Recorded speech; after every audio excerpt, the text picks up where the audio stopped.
What's up everyone and welcome to another episode where we're going to talk about a piece of malware that was developed to look like a tool to use for attacking Russia with, but instead it attacked the Ukrainian hackers using it.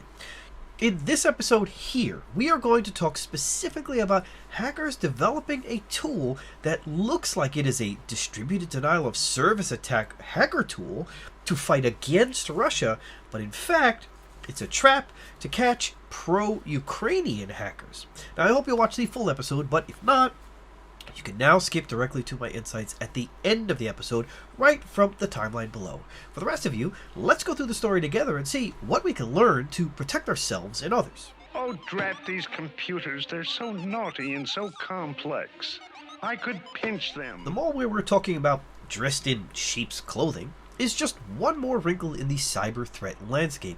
A landscape that has been undergoing seismic shifts leading up to and during Russia's invasion of Ukraine. The crisis has brought both new threats and an influx of actors of varying skill, according to Cisco.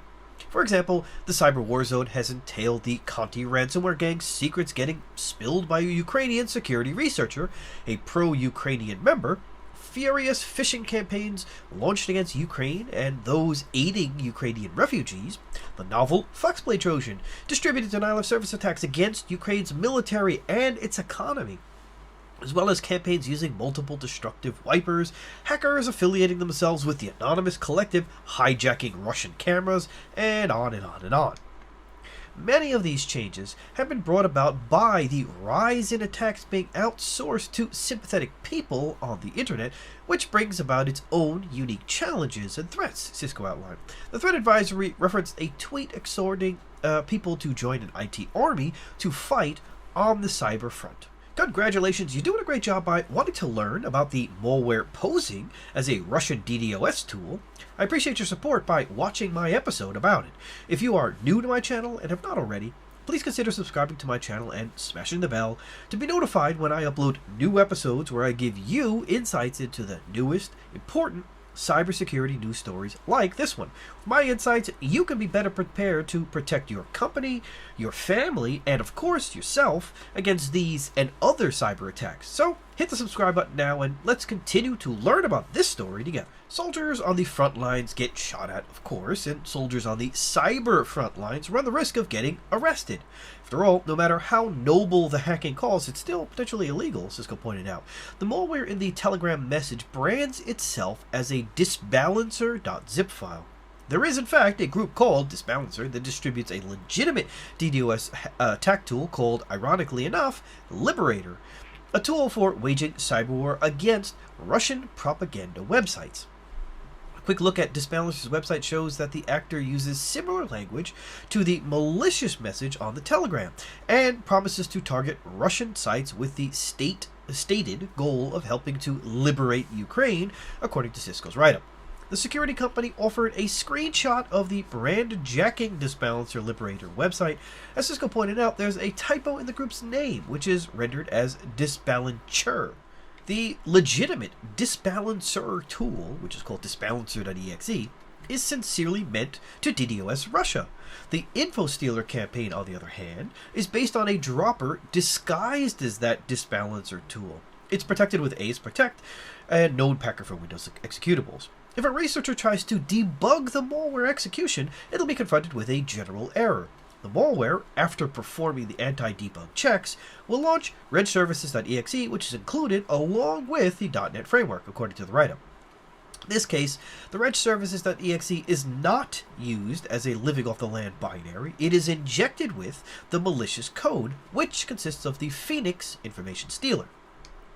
The actors behind this campaign aren't the newbies flocking to the front lines. Rather, evidence shows that they've been distributing infostealers since at least November, as evidenced by the fact that the infostealer exfiltrates stolen info to a remote IP address.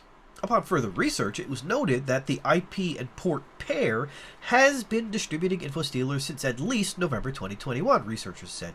The longevity of the pairing enforces researchers' belief that these are experienced actors at work taking advantage of the Ukraine calamity rather than threat actors new to the scene. The infostealer is hoovering up a broad array of information. The zip file provided in the Telegram channel contains an executable, which is the infostealer, according to the report. The infostealer gathers information from a variety of sources, including web browsers like Firefox and Chrome and other locations on the file system for key pieces of information.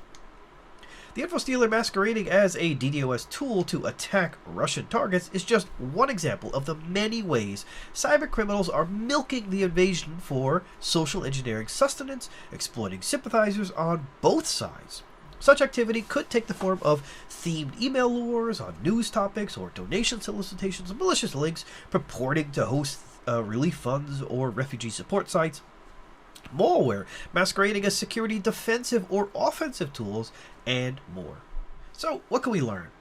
Well, as we discussed in the episode I just did on the hermetic ransomware, aka party trick, all types of sharks are jumping into the Ukrainian invasion, on both sides, the Russian and the Ukrainian side. Some are bent on pure destruction.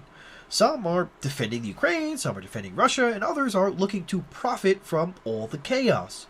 This fake DDoS tool is an infostealer trying to profit off of unwitting hackers, both skilled and all the newbies who are jumping headfirst into the pool like they're pros or something. What many people don't realize is that hacking is not easy. People read all these stories, they get the call to arms from some organization or a government and think, I can program, so I can be a hacker. But hacking, similar to programming, is a technical art.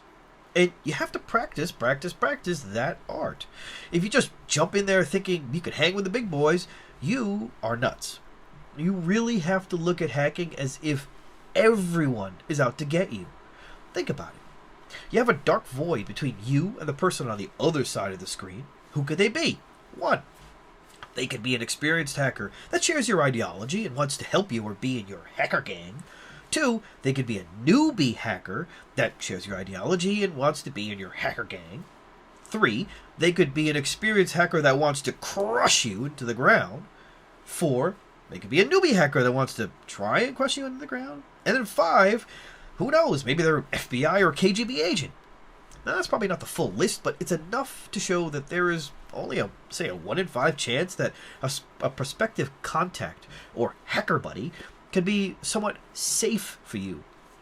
No, the newbie sharing your ideology is not safe because that newbie can get caught pretty easily and in turn get you caught.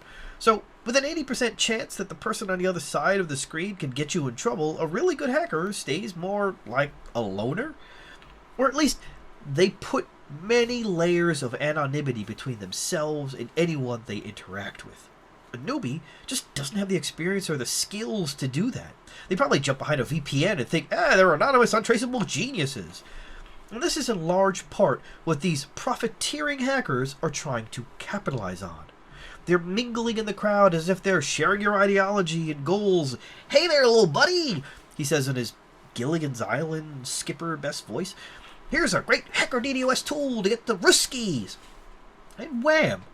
They either catch you with a phishing campaign to donate or join the fight, or they, try to get you on the battlefield with something like this fake DDoS software. This technique is not new, and it's been around and it's been used in existing phishing and hacking schemes forever.